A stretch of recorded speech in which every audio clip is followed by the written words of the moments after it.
ஓம் ஸ்ரீராம ராம ராமேதி ரமே ரமே மனோரமே சகசிரநாம தத்துல்யம் ஸ்ரீராம நாம வராணனே. உலகம் யாவையும் தாமுழா வாக்கலும் நிலைபெறுத்தலும் நீக்கலும் நீங்களா அழகிலா விளையாட்டுடையார் அவர் தலைவர் அன்னவர் சரண் நாங்களே. எத்திர எத்திர ரகுநாத கீர்த்தனம் தத்திர தத்திர கிருத்தமாஸ்தகாஞ்சலிம் வாஷ்பவாரி பரிபூர்ணலோச்சனம் மாருதிம் நமது ராட்சசாந்தகம். அஞ்சிலே ஒன்று பெற்றான் அஞ்சிலே ஒன்றைத் தாவி அஞ்சிலே ஒன்று ஆறாக ஆரியர்க்காக ஏகி அஞ்சிலே ஒன்று பெற்ற அணங்கைக் கண்டு அயலாரூரில் அஞ்சிலே ஒன்றை வைத்தான் அவன் எம்மை அழித்துக் காப்பான். இன்னைக்கு நம்ம கம்பராமாயணத்துல பாலகாண்டத்துல அகலிகை படலத்துல 27வது பாடல் பார்க்க போறோம். அஞ்சன வண்ணத்தான் தன் அடித்துகள் கதுவா முன்னம் வஞ்சிபோல் இடையாள் முன்னை வண்ணத்தள் ஆகி நின்றாள்.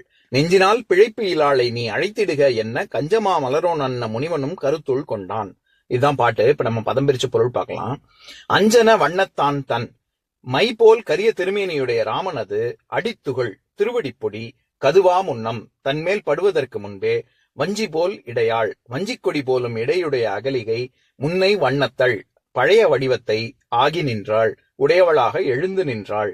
நெஞ்சினால் பிழைப்பிலாளை நெஞ்சறிய குற்றம் செய்யாத இவளை நீ அழைத்திடுக என்ன நீ அழைத்துச் சேர்த்துக் கொள்க என்று விஸ்வாமித்திரன் கூற கஞ்சமா மலரோன் அன்ன முனிவனும் தாமரை மலரில் தோன்றிய பிரம்மனை போன்ற கௌதம முனிவனும் கருத்துள் கொண்டான். அச்சொற்களை மனத்திலே ஏற்றுக்கொண்டான். இப்ப நம்ம இந்த பாட்டுல இருக்கக்கூடிய நயங்களை பார்க்கலாம். அதாவது இந்த பாட்டின் மூலமா கம்பர் சொல்ல வர்ற கருத்து என்ன? நெஞ்செறிய குற்றம் செய்யாத இந்த அகலிகையை நீ ஏற்க வேண்டும் அப்படின்னு விஸ்வாமித்திரன் சொல்ல அதை உணர்ந்த கௌதமனும் அவ்வாறு ஏற்கலானான் அப்படின்னு தான் சொல்ல வர்றாரு. இதுல நெஞ்சினால் பிழைப்பு இலாள் அப்படின்னு சொல்றாருல்ல கம்பர். அதுல இருந்தே தெரியுது நம்ம இந்த நெஞ்சறிய இவள் சிறிதும் குற்றம் செய்யாதவள் அப்படின்னு கொஞ்சம் கூட அப்படி குற்றம் செய்யணும் அப்படின்னு எண்ணாதவள் அப்படின்னு சொல்ல வர்றாரு. சொல்லி அதனை தொடர்ந்து கௌதம முனிவரும் அதை ஏற்றுக்கொள்கிறார். அப்படின்னா என்ன அர்த்தம்? நம்ம ஏற்கனவே சொன்ன மாதிரி அகலிகை உன்னதமான பவித்திரமானவள் அப்படிங்கிறது அவங்க முக்காலம். இப்ப நம்ம வேணா நம்ம சாதாரண மனுஷங்க நம்மள மாதிரி மனுஷங்க நேரத்துக்கு ஒண்ணு பேச முடியும், அப்போ ஒரு மாதிரி பேசிட்டு அதுக்கப்புறம் இன்னொரு மாதிரி பேச முடியும். ஆனா முனிவர்கள் எப்பொழுதுமே அவங்க முக்காலமும் உணர்ந்த ஞானிகள் அப்படிங்கறதுனால அவங்க வாக்கு ரொம்ப பவித்திரமாகவும் சுத்தமானதாகவும் இருக்கும். அப்பேற்பட்ட விஸ்வாமித்திரரே சொல்றாரு நெஞ்சினால் பிழைப்பு இலாள் அப்படின்னு. அதை கௌதம முனிவரும் ஏத்துக்கொள்கிறார். அதனால இதுல ஒரு ஒரு வாக்குவாதத்துக்கு அல்லது ஒரு வாதத்துக்கு இடமே கிடையாது. அதுக்காக சொல்ல வரேன். இதுல கௌதம முனிவன் எப்பேற்பட்டவன் அப்படின்னு சொல்ற இடத்துல கஞ்சமா மலரோன் அன்ன முனிவனும் அப்படின்னு சொல்றாரு. அன்ன அப்படிங்கறது நம்ம ஏற்கனவே பார்த்திருக்கோம். அது ஊமை உருபு போல அப்படிங்கறத போல. கஞ்சமா மலரோன் அப்படின்னா தாமரையத்தான் இங்க கஞ்சமா மலர் அப்படின்னு சொல்றாரு. நான் அதை படிக்கும் பொழுது இந்த கம் அப்படிங்கிற சொல் அது சம்ஸ்கிருதத்துல கம்ச அல்லது கம் அப்படின்னாலும் சரி, கேன்னு சொன்னாலே அது நீரை குறிக்கும். அந்த மாதிரி தமிழ்லயும் கம் அப்படிங்கிறதுக்கு நீருங்கிற பொருள், அந்த பொருள்ல தான் இங்க வருது. எப்படி சமஸ்கிருதத்துல நான் ஏற்கனவே சொல்லியிருக்கேன் நிறைய தடவை. அதாவது பத்மஜா, நீரஜா, ஜலஜா, பங்கஜா, அம்பூஜா, இந்த மாதிரி எல்லாம் வருது இல்ல, இது எல்லாமே தாமரைக்கான பெயர்கள் தான். ஜான்னா எழும்புவது, அது பங்கஜா சேற்றிலிருந்து எழும்புவதாக இருக்கட்டும், நீரில் ஜலஜா, இது நீரஜா அப்படின்னு வரக்கூடியது நீரில இருந்து எழும்புவது அப்படிங்கிற பொருள் கொண்டதுனாலதான் இத்தனை பேர் தாமரைக்கு. அதுல ஒரு பேர் தான் கம்சக. சமஸ்கிருதத்தை சொல்லணும்னா கம்சக. அதைத்தான் தமிழ்ல கஞ்ச அப்படின்னு சொல்றாரு. கஞ்சமா மலரோன் அப்படின்னா தாமரை அப்படின்னு. தாமரையில் வீற்றிருக்கும் பிரம்மாவுக்கு நிகரானவன் கௌதம முனிவன் அப்படின்னு சொல்ல வர்றாரு.